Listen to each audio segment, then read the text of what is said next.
पुण्यातल्या कचरा वेचक अंजुताईंना त्यांचा प्रामाणिकपणा दाखवत पुणेकरांच्या मनात स्थान मिळवलंय। कचऱ्याच्या ढिगाऱ्यात त्यांना एके ठिकाणी एक बॅग सापडली आणि त्यात औषधांसह 10 लाखांची रोकड सापडली। मात्र त्यांनी ती रोकड प्रामाणिकपणे त्या व्यक्तीचा शोध घेऊन त्या व्यक्तीला परतही केल्याचं समोर आलेलं आहे। त्यामुळे सर्वत्रच त्यांचे कौतुक होत आहे। याचा आढावा घेतलाय आमचे प्रतिनिधी सचिन जाधव यांनी। पाहूयात।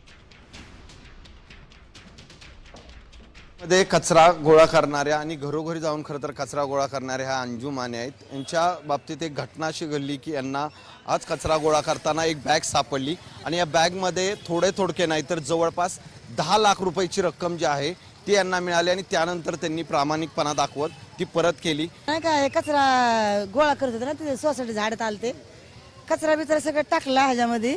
चाकापाशी बॅग भेटली होती औषध गोळ्यांची, तर त्यात गोळ्या औषध होते आणि वही पुस्तक होतं।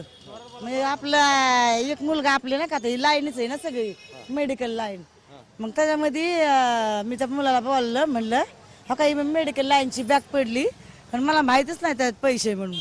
मग त्याने ती वही बघितली तर म्हणला मावशी मी फोन लावतो, आणि मग ते खोललं तर बॅग होती पैसे भरलेली। त्याने होते पैसे 10 लाख होते। कशी बॅग होती, काय कशात? सगळं मळकटलेली, त्या ना का असं हे लागलेलं धूळ बिळ सगळी। आता त्याला सगळे परत दिले? हो परत दिले। हो साडी सन्मान केला ना 1100 रुपये। वाटते आता की 10 लाख रुपये तुम्ही परत दिले, लोक कौतुक करतायत, हे सगळं एकदम हेच मला बघायचं होतं, हेच भारी वाटतंय। कॅमेरामन आदर्श कटकेसह सचिन जाधव, साम टीव्ही न्यूज, पुणे। देश विदेशातील प्रत्येक घडामोडींचे लाईव्ह अपडेट मिळवण्यासाठी आता साम टीव्हीच्या सर्व सोशल मीडिया प्लॅटफॉर्मला लाईक, फॉलो आणि सबस्क्राईब करा। तसंच सर्व नोटिफिकेशनसाठी बेल आयकॉन प्रेस करायला विसरू नका।